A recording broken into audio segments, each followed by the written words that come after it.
우리 성도 여러분, 한 주간도 평안하셨습니까? 네, 날씨가 더워지고 있는데요.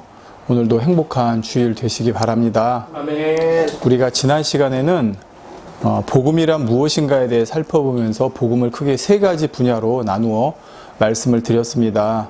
첫 번째가 구원에 관한 분야죠. 하나님의 자녀로 우리가 어떻게 믿음으로 구원받게 되는지에 대한 부분이었고, 두 번째가 구원받은 하나님의 자녀들이 이제 어떻게 살아가야 하느냐에 대한 부분이었습니다.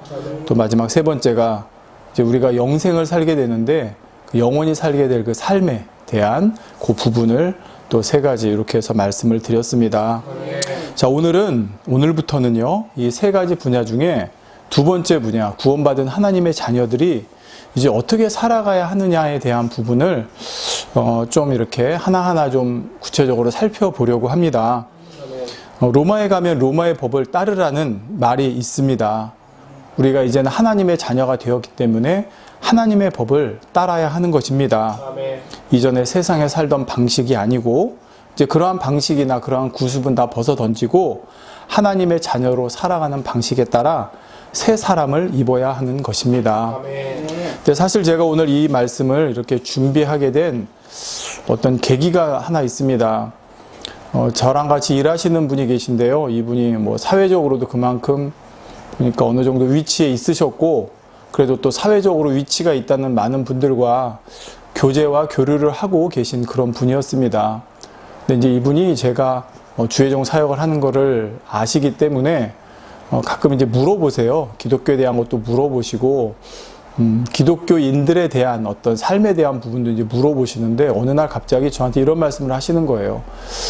참 저한테 너무 충격이었는데, 이분이 하시는 말씀이, 기독교인들은, 크리스찬들은, 그리스도인들은 자기가 하나님을 위해 존재하는 게 아니라 하나님과 주님이 마치 자기를 위해 존재하는 것 같아 라고 저한테 말씀을 하시는 거예요. 참 말씀을 들을 때 부끄러웠습니다. 그 말씀의 의미가 뭐냐면 갖다 붙인다는 거죠.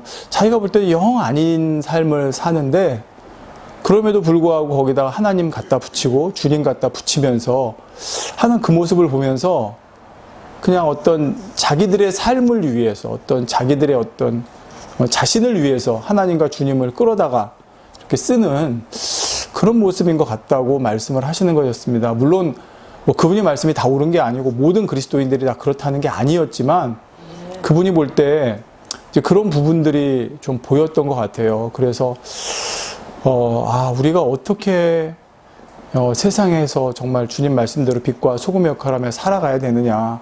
분명히 주님은 성경에 곳곳에 구체적으로 말씀을 하셨는데, 그래서 다른 사람이 아니라 나부터라도, 이제 저도 그분하고 같이 일을 하고 있기 때문에 또 그분이 그럴 수도 있잖아요. 다른 데 가서 내가 나랑 같이 일을 하는 내가 가까이 있는 어떤 분이 있는 데라고 또 그렇게 말을 할 수 있지 않습니까? 물론 그분의 어떤 평가가 두려워서가 아니라 정말 그분하고 일을 하고 이제 헤어질 때는 그분이 볼 때 이런 그리스도인도 있구나 라는 그런 인상을 심어줄 수 있는 내가 되어야겠다. 하나님의 자녀로서 말입니다. 그런 생각을 사실 하게 됐습니다. 그래서 오늘부터는 우리가 하나님의 자녀로서 어떻게 살아가야 되는지에 대한 부분을 하나하나 살펴볼 건데, 오늘은 첫째 시간으로 비판하지 말라라는 말씀입니다. 오늘 말씀의 본문은 마태복음 7장 1절에서 2절입니다. 비판을 받지 아니하려거든 비판하지 말라. 너희의 비판하는 그 비판으로 너희가 비판을 받을 것이요 너희의 헤아리는 그 헤아림으로 너희가 헤아림을 받을 것이니라. 아멘. 오늘 제목은 하나님의 자녀로 살아가는 법 1번 비판하지 말라입니다. 아멘. 하나님의 자녀로 살아가는 방식 중에 하나가 비판하지 말라는 것입니다. 사실 이 말씀은 우리 그리스도인들에게 되게 중요한 것이 왜 그러냐면, 우리가 하나님의 자녀로 살아가는 동안 결코 심판자이신 하나님의 영역을 침범하면 안 되기 때문입니다. 그래서 이 말씀은 되게 중요한 내용인데요.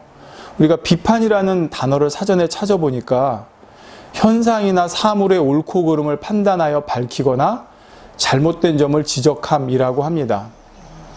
세상에서는 사실 이 비판을 잘하는 사람이 더 인정받고 대우받는 경우가 많습니다. 누군가에 대해 조목조목 비판하고 또 비난하고 상대방의 틀린 점을 콕콕 집어내기라도 하면 세상에서는 그런 사람을 똑똑하고 스마트한 사람, 심지어는 정의로운 사람이라고까지 생각을 합니다. 또한 상대방의 장점이나 잘한 것을 칭찬하고 드러내기보다는 잘못된 점, 부족한 점을 집요하게 부각시켜서 비난을 하거나 심지어는 상대방이 나와 의견이 다르다는 것만 가지고도 상대의 의견을 공격하는 것들이 비일비재하게 일어나고 있습니다. 정치를 봐도 그렇고 사회 전반을 봐도 이런 현상은 더욱 심화되고 있죠. 여러분, 사실 우리의 삶이라고 하니까 저나 여러분을 말하는 게 아니라 세상 사람들 살아가는 많은 삶의 그 부분을 보면 참 많은 이야기들을 하는데, 그 이야기 중에 아까 말씀드린 것처럼 누군가 잘한 점을 드러내주고 칭찬해주고 격려해주고 하는 내용보다는 잘못한 거, 부족한 거, 못하는 거, 이런 부분들에 대해서 대화하는 경우가 사실은 더 많은 것 같습니다. 그렇게 해서 상대방을 누르고 상대방을 비난의 대상으로 만든 사람이 오히려 마치 영웅처럼 많은 사람들로부터 인정과 지지를 받기도 합니다. 그런데 주님께서는 오늘 본문에 비판을 받지 아니하려거든 비판하지 말라 말씀하고 있습니다. 그냥 비판하지 말라, 헤아리지 말라 하신 것이 아니라 그렇게 해서는 안 되는 이유에 대해, 그렇게 누군가를 내가 비판하고 헤아리게 되면 자신 역시 똑같이 그 비판과 헤아림을 받을 것이라 말씀하고 있죠. 그렇습니다, 여러분. 우리 주변을 보고 세상 돌아가는 걸 봐도 누군가를 비난하고 헤아렸던 사람이, 그래서 일순간 영웅처럼 떠올랐던 사람이 얼마 가지 않아 자신이 했던 그대로 비판과 헤아림을 받는 경우가 수없이 많습니다. 그럼에도 사람들은 그러한 비판과 헤아림을 멈추려 하지 않죠. 왜일까요? 대부분은 내가 하는 비판은 정당하다 생각합니다. 반면에 상대방의 비판은 부당하다 생각하기 때문에 나에게 어떤 비판이 왔을 때 그것을 참지 못하고 어떻게 해서든 상대방에게 똑같이, 아니 몇 배 그 이상으로 갚아주려고 하는 것입니다. 자, 그렇다면 교회 안에서는 어떨까요? 하나님의 자녀들끼리는 어떨 것 같습니까? 사실 세상과 별반 다르지 않은 모습들이 교회 안에서도 일어나는 것을 심심치 않게 볼 수 있습니다. 내파 니파 갈라져서 비난하고 다투고 결국 나뉘는 경우도 있고요. 교회 안에서도 누군가를 대상으로 수근수근거리고 있는 말 없는 말로 헤아리고 판단해서 소문을 내는 일도 많습니다. 거기에 실망해서 떠나는 분들도, 교회를 떠나는 분들도 많고요. 하나님의 자녀들이 모인 곳에서 하나님의 자녀들끼리 이렇게 하고 있다는 것입니다. 물론 그렇지 않은 교회도, 성도님들도 많이 있습니다. 그렇지만 많은 사람이 그렇게 하고 조금이 그렇지 않으니까 라고 우리가 생각하면 안 됩니다. 우리는 하나님의 자녀이기 때문에 모두가 다 그렇게 해서는 안 되는 것입니다. 성도 여러분, 비판과 헤아리는 것이 무서운 이유는 거기에는 대부분 정죄가 따르기 때문입니다. 정죄란 누군가에 대해 너는 죄 있다, 죄인이다 하고 단정 짓는 것이죠. 마치 법정에서 판사가 땅땅땅 망치로 치면서 유죄라고 선고하는 것처럼 말입니다. 나는 누군가를 비판하고 헤아리긴 하지만 정죄까지는 하지 않습니다 말씀하실 분이 계실지 모르지만 사실 인간에게 그것은 거의 불가능한 일입니다. 자, 그렇다면 하나님의 자녀들은 어떤 상황에서도 비판하지 말아야 하는 것일까요? 어떤 사람들은 오늘 본문의 이 말씀을 인용해서 교회 안에서 하나님의 자녀들끼리 어떠한 판단이나 비판도 하지 말아야 한다고 말하는 경우들이 있습니다. 더욱이 주의종이나 교회 머리끝 분들에 대해서는 더더욱 말이죠. 주의종은 하나님께서 직접 치리하신다거나 판단은 하나님께 맡겨야 한다 하면서 분명한 잘못이나 죄에 대해서조차 언급하지 못하도록 하는 경우가 있습니다. 가령 교회 안에 심각한 문제가 있고 마땅히 척결해야 될 비리가 있어도 교인들이 함부로 나서서 갈등을 일으켜서는 안 되고 가만히 하나님께서 역사하실 때까지 기다려야 한다는 것이죠. 그런 문제를 언급하거나 바로잡으려고 나서는 사람이 있으면 오히려 그런 사람을 교회를 소란하게 하고 심지어 교회를 회파하려는 사람으로 정죄하기도 합니다. 하지만 예수님께서 비판하지 말라 하신 말씀은 그런 뜻이 아닙니다. 예수님께서 비판하지 말라 하신 것은 사실 새 번역에 보면 심판하지 말라라고 번역이 되어 있습니다. 예수님께서 말씀하신 비판하지 말라는 것은 바로 거기에 정죄가 따르는 심판을 해서는 안 된다는 의미입니다. 누군가를 정죄하는 것은 너무나 무서운 죄이기 때문입니다. 예수님께서도 현장에서 범죄하다 잡힌 여인에게 나도 너를 정죄하지 않는다 말씀하셨습니다. 오직 정죄하고 심판할 수 있는 분은 하나님 한 분뿐이시기 때문이죠.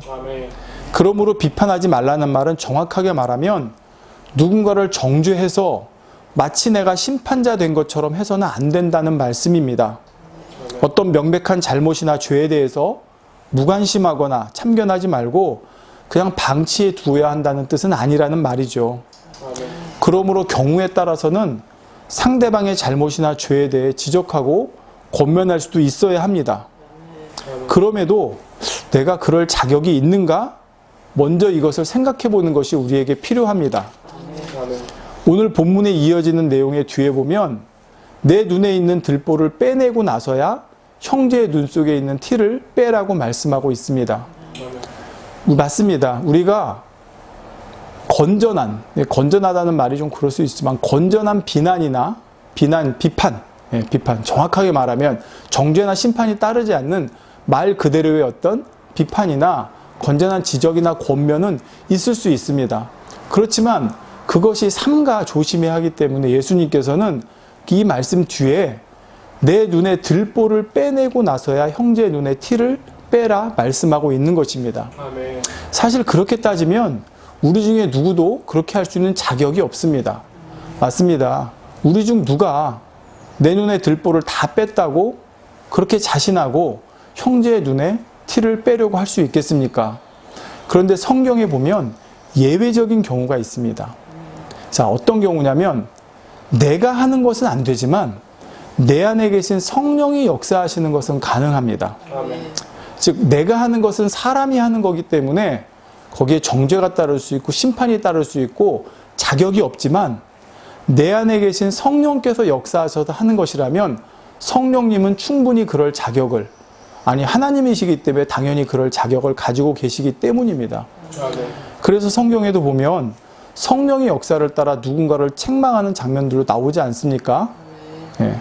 자, 여러분 그렇다면 모든 사람이 그럼 나도 성령의 역사를 따라서 비난하는 거고 책망하는 거고 지적하는 거야 라고 할 수 있습니다.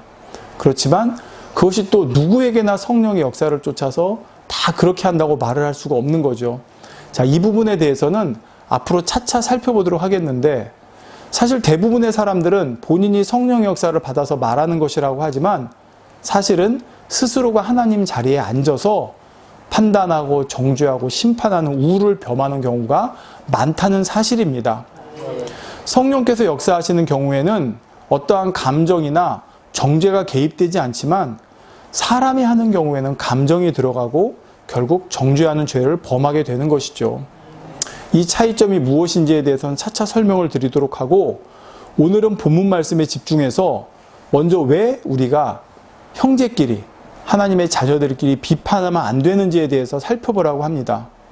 먼저 이 말씀이 우리 마음에 정확히 인지되고 인식되어야 삼가 우리가 성령의 역사를 쫓아 어떤 의견을 낼 때도 더욱더 자신을 돌아보며 자신에게 성찰하며 조심하고 또 삼가 주의할 수가 있기 때문입니다.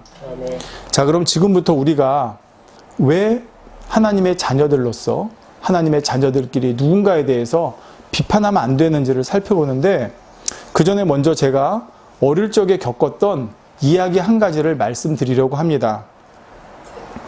이건 참 사실 부끄러운 이야기이긴 한데요. 이 말씀을 준비하려고 할 때 가장 먼저 떠올려 주신 기억이었기 때문입니다.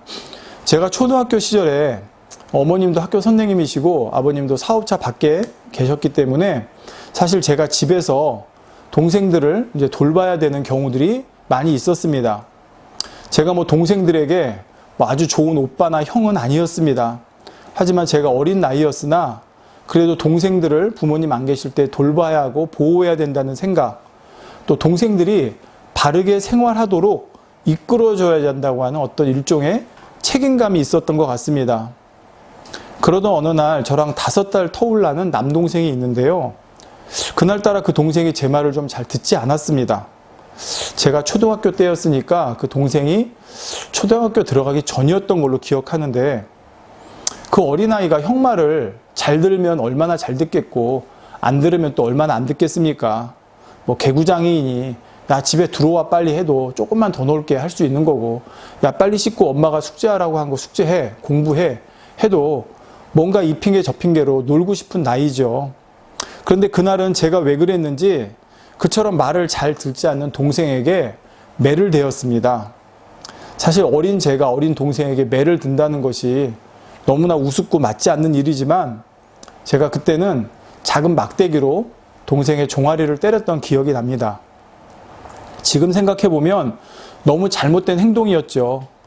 또 당시 저는 그렇게 해서, 하지만 당시 저는 그렇게 해서 동생이 말을 잘 듣고 또 부모님이 돌아오셨을 때 뭔가 잘하고 있다는 모습을 보여드리고 싶었던 것 같습니다. 그런데 그날 저녁 아버지가 들어오셔서 동생의 종아리를 보시게 되었습니다. 제가 막대기로 때린 자국이 동생 종아리에 그대로 나 있었죠. 그것을 보신 아버지께서는 제 기억으로는 평생 단 한 번 있었던 사건이 그날 일어났습니다. 저는 평생 살아보면서 아버지한테 이제 꾸중 들었거나 혼났거나 맞았던 기억은 사실 없습니다. 근데 유일하게 바로 그때가 있었습니다. 그 상황에서 아버지는 너무나 심하게 사실 화를 내시면서 저를 꾸짖으셨고 오히려 저에게 매를 드셨습니다. 저는 그때 매우 놀랐죠. 저는 동생을 잘 돌본다는 명목으로 그렇게 해서 부모님에게 잘 보이겠다는 생각에 말을 듣지 않는 동생에게 매를 든 것이었는데, 그것이 그렇게 잘못된 것이라고 생각하지 못했던 것 같습니다. 어찌 보면 형으로서 그 정도는 할 수 있다고 생각했을 수도 있죠. 그런데 거기에 대한 아버지의 반응은 제가 생각했던 것보다는 너무나 심한 노를 바라시는 것이었습니다. 그래서 그 사건은 지금까지도 생생한 기억으로 저에게 남아있죠. 성도 여러분, 부모님께서 저에게 동생을 맡기셨을 때 부모님은 저에게 동생을 잘 돌보라고 당부를 하신 것입니다. 저에게 동생을 때리면서까지 훈육할 권세를 주신 것은 아니죠. 같은 형제끼리 그럴 자격이 있는 것도 아니라는 것입니다. 제가 무슨 자격이 있어서, 제가 동생들보다 무엇이 나아서, 아니면 완벽해서 동생을 매까지 들면서 훈육할 자격이 있겠습니까? 더욱이 저는 그 상황에서 제 감정에 휘둘렸습니다. 설령 제가 생각하고 제가 하려는 것이 옳았다 할지라도 감정에 휘둘려 하는 행동은 결코 옳은 것이 아니죠. 더욱이 제가 생각했던 것이 옳은 것이 아니었습니다. 동생들이 꼭 제 생각대로 이렇게 해야 되고 이렇게 말을 들어야 한다는 것은 저의 기준일 뿐이었죠. 부모님이 저에게 바라신 것은 그것이 아니라 동생들을 사랑으로 돌보는 것이었을 것입니다. 오히려 희생과 섬김으로 동생들을 돌봐주는 것이었겠죠. 설령 동생들을 지켜주고 바른 길로 이끌겠다는 의도라 해도 제 기준에 맞추어 심지어 막대까지 들면서 훈육하고 가르치는 것은 부모님의 기대가 아니었을 것이라는 말입니다. 부모님의 바람은 오직 형제들끼리 서로 우애하며 사랑으로 지내는 것 아니겠습니까? 자, 성도님들, 제가 이 이야기를 먼저 말씀드린 이유는 바로 이 이야기 안에 제가 오늘 말씀드릴 내용이 다 들어있기 때문입니다. 우리가 하나님의 자녀들끼리 서로 비난하고 비판하고 헤아리고 판단해서는 안 되는 이유는, 첫째, 우리는 그럴 자격이 없기 때문입니다. 야고보서 4장 11절 12절에 형제들아 피차에 비방하지 말라. 형제를 비방하는 자나 형제를 판단하는 자는 곧 율법을 비방하고 율법을 판단하는 것이라. 네가 만일 율법을 판단하면 율법의 준행자가 아니요 재판자로다. 입법자와 재판자는 오직 하나이시니 능히 구원하시기도 하시며 멸하시기도 하시느니라. 너는 누구간데 이웃을 판단하느냐 말씀하고 있습니다. 우리는 모두의 하나님의 자녀이지만 피조물입니다. 하나님의 권세 안에서 다스림을 받는 존재이죠. 이러한 우리를 판단하고 심판하는 권세를 가지신 분은 오직 하나님 한 분뿐이십니다. 우리는 그 안에서 하나님 말씀대로 행할 의무만 있는 것이죠. 여러분, 가령 두 사람이 하나님 앞에 서서 하나님께서 만들어 놓으신 율법을 가지고 서로 그것으로 상대를 비난하고 있다고 생각해 보십시오. 율법을 만드신 분이 누구십니까? 하나님이십니다. 그 율법에 대해 가장 잘 아시는 분이 하나님이시고, 그 율법을 왜 만드셨는지, 그 율법을 잘 지키는 것이 무엇인지에 대한 의미도 당연히 가장 잘 아시는 분은 하나님이십니다.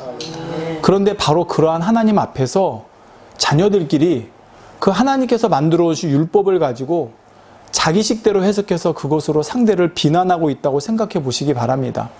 감히 하나님 앞에서 말합니다. 자기 생각과 자기 기준에 따라 상대방이 맞다 틀리다 판결까지 내리고 있죠. 이 모습을 지켜보시는 하나님의 마음이 어떠시겠습니까? 우리 중 누가 감히 하나님께서 만드신 율법을 가지고 그것으로 상대방을, 그것도 하나님의 자녀들끼리 비난하고 판단할 자격이 있겠습니까? 누구를 정죄하고 심판할 자격이 있겠습니까? 우리에게 율법의 잣대라고 하는 것을 들이대실 분은 오직 하나님 한 분뿐이십니다. 하나님께서는 하나님의 자녀들끼리 그 누구도 서로 비난하고 심판할 권세를 주지 않으셨습니다. 부모님께서는 저도 형제 중에 하나로 똑같이 낳으신 것이지 저를 형제들 중에 훈육하고 가르칠 자로 세우신 것이 아닙니다. 형제들끼리의 의무는 서로 사랑하는 것이고 돕는 것이고 우애하는 것이지 누가 누구를 가르치고, 물론 형으로서 동생을 훈육하고 가르칠 권세가 있긴 있습니다. 그럴 때가 있긴 있습니다. 그렇지만 지금 제가 말씀드리는 그런 의미로 말씀드리는 것이 아니라 내가 누구간데, 네가 무엇이 간데 형제들끼리 감히 정죄하고 거기에 대해 심판하고 할 수 있냐는 하나님의 말씀을 생각해 볼 때 정말 우리가 설령 육으로도 그렇습니다. 동생들을 아무리 훈육하고 내가 가르친다고 하는 목적이라 할지라도 내가 매를 들고 때릴 수 있는 그런 권세까지 부모에게서 받은 것은 아니라는 말이죠. 그러므로 우리는 하나님의 자녀들끼리도 아무리 내가 생각하는 것이 목적이 정당하다 해도 그것으로 상대를 비판해서는 안 된다는 것입니다. 더욱이 하나님께서 주신 귀한 말씀으로 그것으로 상대를 찌르고 상처내는 비난의 도구로 사용해서는 안 된다는 것이죠. 그런데 오늘날 얼마나 많은, 사실 죄송하고 부끄럽지만 얼마나 많은 사람들이 말씀으로 서로 상대를 비난하고 판단하고 또 심지어 정죄하고 심판까지 하고 있습니까? 그러면서 본인이 스스로 하나님 자리에 앉아 있다는 것을 인식하지 못하고 있는 것입니다. 너무나 이것은 쉽게 생각하는 것 같아요. 근데 제가 살아가면서 평생에 저희 아버지가 가장 크게 화를 내신 것을 본 장면이 그때였거든요. 그렇습니다. 하나님께서도 다른 죄도 그렇지만 우리가 하나님 자리에 앉는 거. 여러분, 아담과 하와가 사실 여러분 무슨 큰 죄를 지었습니까? 여러분? 아담과 하와가요. 여러분 누굴 죽였습니까? 뭐 도적질을 했습니까? 뭘 했습니까? 어떻게 보면 하나님이 먹지 말라고 한 선악과 먹은 거예요. 여러분 그런 경우 있잖아요. 부모님이 야 너 그거 먹지 마 그랬는데 몰래 먹은 적 있죠? 여러분 누굴 죽인 것도 아니고 때린 것도 아니고 뭐 한 것도 아니고 그냥 먹지만 하는데 그걸 먹은 거예요. 근데 그것이 하나님 앞에는 너무나 큰 죄였어요. 왜요? 하나님 자리를, 하나님 영역을 침범한 것이었기 때문에 그래요. 오늘날도 똑같습니다. 다른 죄들보다 왜 제가 이 말씀을 먼저 들었냐? 이것은 사람들이 너무 쉽게 생각할 수 있는 것인데도 불구하고 어떻게 보면 그 무게로 따지면 하나님의 영역을 침범하는 엄청난 죄가 될 수 있기 때문에, 그러니까 하나님의 자녀라고 하면 정말 이 부분은 우리가 침범하면 안 되는 부분이기 때문에 제가 오늘 첫 번째로 말씀을 드리는 것입니다. 아멘. 자, 두 번째로 우리 하나님의 자녀들끼리 비판하고 판단하고 헤아려서는 안 되는 이유는 내가 옳은 것이 아니기 때문입니다. 아멘. 우리가 하나님의 자녀답게 살아가는 법을 앞으로 배우기 위해서는 중요한 것이 있습니다. 이전에 내가 알고 있던 것을 무로 돌리는 자세가 되어야 한다는 것입니다. 내가 옳다고 여기던 것, 내가 맞다고 생각하던 것, 이것이 정의롭다고 생각하고 마땅하다고 생각하는 것 등 내 지식과 경험과 내 상식이나 내 생각에서 만들어진 내 기준을 깨야 한다는 것입니다. 사람들이 다른 사람을 비난하고 판단하는 기준이 무엇입니까? 결국은 자기 기준입니다. 자기가 그동안 쌓아온 것으로 자기 기준을 만들고 그것으로 잣대를 들이대며 상대를 판단하고 헤아리고 비난하는 것이죠. 그렇다면 여러분 과연 그 기준이 맞습니까? 제가 동생들에게 가져다 줬던 기준과 부모님의 기준은 달랐습니다. 나는 이렇게 하는 것이 옳다고 생각했지만 부모님이 생각하는 기준은 그것이 아니었다는 말입니다. 이런 것처럼 우리가 주 안에 들어와서도 여전히 내 기준과 내 생각, 내 판단 기준에 따라서 해서는 안 된다는 것입니다. 어떤 사람들은 심지어 자기 기준에 하나님의 기준을 끼워 맞추는 경우도 있습니다. 이렇게 하는 것이 하나님의 뜻이야. 이렇게 하는 것이 하나님께서 기뻐하시는 거야 하고 말입니다. 그러나 우리의 기준으로는 맞을 수 없습니다. 더욱이 사람은 눈에 보이는 것만 볼 수 있죠. 보이지 않는 상대의 속마음이나 내가 알지 못하는 그 사람의 주변 상황과 조건은 모릅니다. 이것이 인간의 한계입니다. 더욱이 눈에 보이는 것도 그것이 다 실제는 아니죠. 그럼에도 우리는 내가 보고 내가 생각하는 거에 맞게 보고 그것으로 기준을 삼는 경우가 너무나 많다는 것입니다. 사무엘상 16장 7절에 여호와께서 사무엘에게 이르시되 그 용모와 신장을 보지 말라. 내가 이미 그를 버렸노라. 나의 보는 것은 사람과 같지 아니하니 사람은 외모를 보거니와 나 여호와는 중심을 보느니라 말씀하고 있습니다. 아멘. 그러므로 우리는 내 기준이 맞다고 하는 착각에서 벗어나야 합니다. 항상 하나님의 기준이 무엇인가를 알아야 되는 것이고 궁구해야 되는 것이고 그러기 위해서 우리는 말씀과 기도 가운데 하나님의 기준을 깨달아 나가야 하는 것입니다. 근데 그렇게 정말 하나님의 기준이 무엇인가를 깨닫는 사람은 실제로는 결코 다른 사람을 비난하고 판단하고 헤아리지 않는다는 사실입니다. 오히려 하나님의 기준을 모르는 사람들이 자기 기준에 맞추어서 그렇게 하고 있는 것이죠. 그러므로 우리는 앞으로도 쭉 말씀을 살펴보겠지만 결코 내가 옳다, 내가 맞다고 하는 이 생각, 더욱이 내가 세상에 살아오면서 쌓아왔던 것으로 만들어 놓은 내 기준이 옳다고 하는 것을 철저히 버려야 한다는 것입니다. 저는 요즘 세상에서 참 여러 가지 훈련을 받고 있는 것 같습니다. 저와 함께 일하시고 있는 분들이 계신데요. 제가 그분들을 지금 이것도 어떻게 보면 뒤에서 그분들에 대한 얘기를 하는 걸 수 있겠지만 참 옆에서 객관적으로 지켜보면 참 재밌어요. 그러니까 어떤 문제에 대해서 뭐 예전에도 많이 느꼈지만 그냥 한 의견이 나오면 사람마다 다 그것이 의견이 다르더라고요. 예.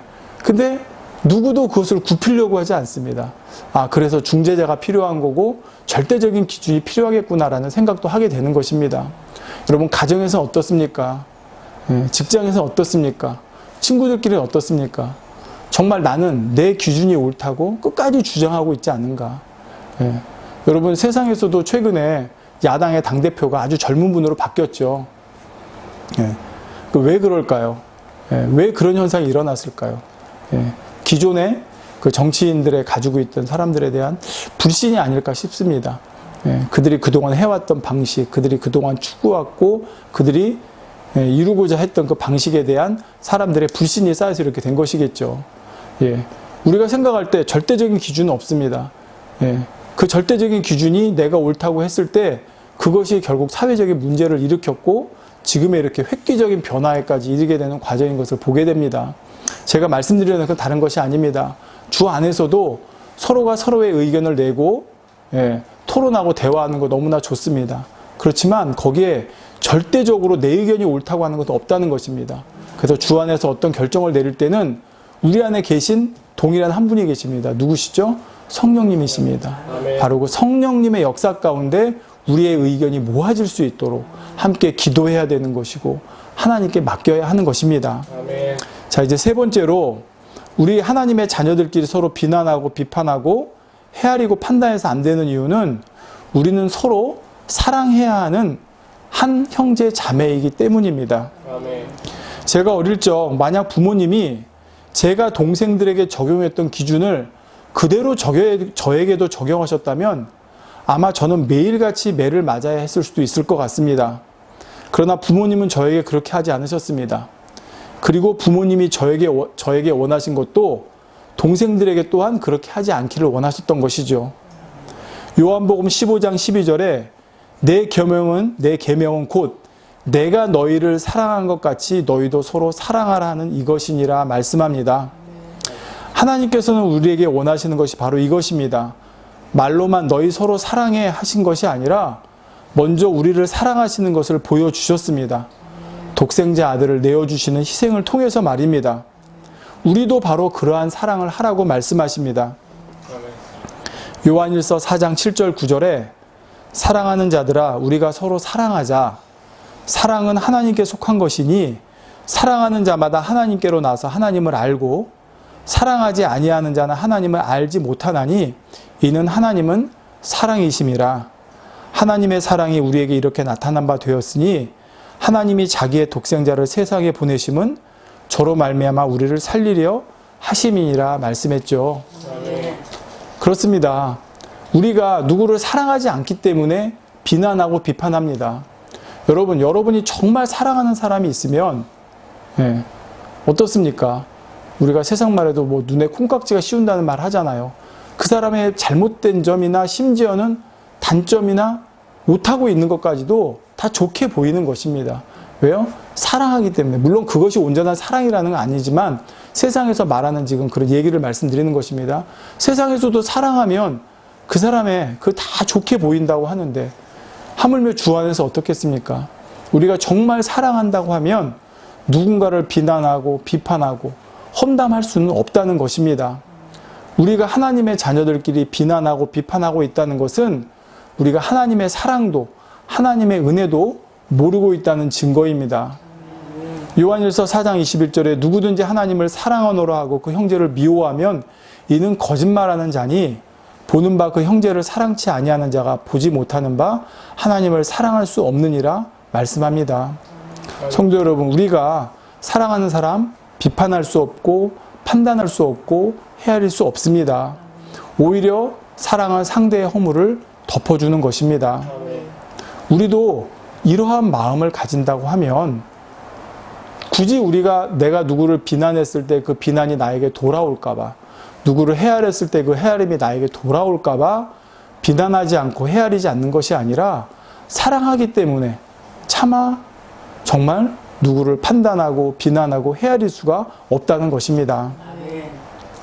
성도 여러분, 누가복음 6장 37절에 비판하지 말라 그러면 너희가 비판을 받지 않을 것이요 정죄하지 말라 그리하면 너희가 정죄를 받지 않을 것이요 용서하라 그리하면 너희가 용서를 받을 것이요 했습니다.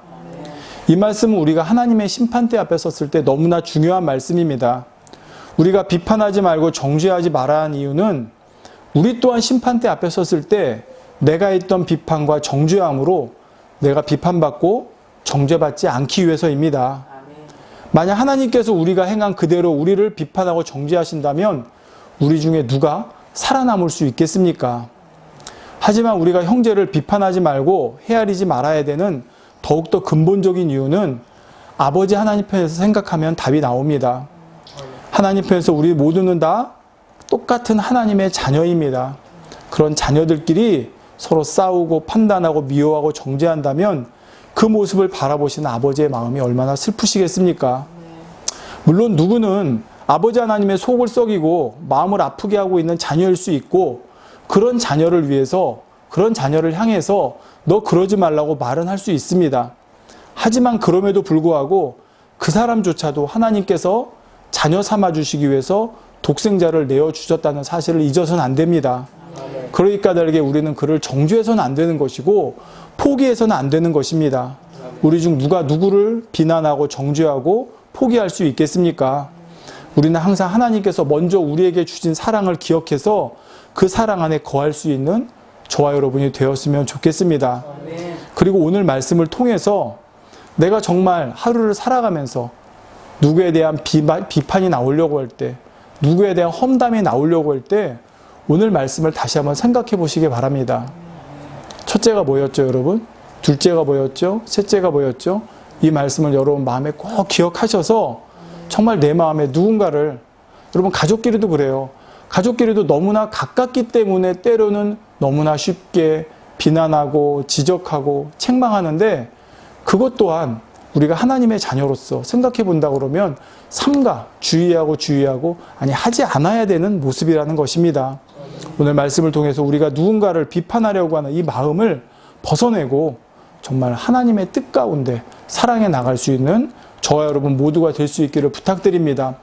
이것이 여러분 내가 마음 먹고 내가 결단해서 내 의지로 되는 것이 아니에요. 내가 오늘 말씀을 듣고 이제 그러지 말아야지 결심해서 되면 얼마나 좋겠습니까?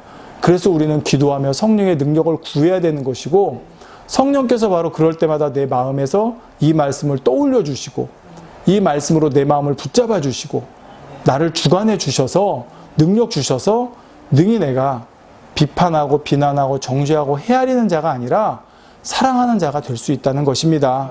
그러한 저와 여러분 모두가 될 수 있기를 주님의 이름으로 기원드립니다. 기도하겠습니다. 사랑이 좋으신 아버지 감사합니다. 오늘 비난하지 말라라고 하는 말씀으로 함께 은혜를 나누었습니다. 아버지 하나님, 정말 우리가 하나님의 자녀로서 우리가 무슨 자격이 있어서 누가 누구를 아버지 비난하고 판대 안 하고 수군거리고 헤아릴 수 있겠습니까? 설령 내가 누구를 비난하고 판단할 자격이 있다고 생각한다 할지라도 과연 내가 생각하는 기준이 맞다고 할 수는 없다는 것입니다. 또한 아버지, 우리는 하나님의 한 자녀로서 서로 사랑할 의무만 있는 것이지 누구를 비난하고 책망할 의무가 있는 것이 아닙니다. 오늘 말씀 마음에 잘 새겨서 아버지, 너무나 많이 들었고 잘 아는 말씀일 수 있습니다. 그렇지만 우리가 삶 속에서 너무나 쉽게 생각하고 너무 가볍게 생각하면서 많이 행하는 모습이기도 합니다. 아버지, 오늘 말씀이 저에게도, 이 말씀을 듣는 모든 분들에게도 능력이 되어져서 정말 우리가 비난하고 판단하고 수군거리고 헤아리고 아버지, 그러한 자가 아니라 아버지, 정말 아버지의 사랑으로 설령 허물이 있어도 덮어줄 수 있고 품어줄 수 있고 그렇게 갈 수 있는 하나님의 한 자녀, 형제, 자매가 될 수 있도록 도와주시옵소서. 감사드리며 우리 주 예수 그리스도의 이름으로 기도하옵나이다. 아멘.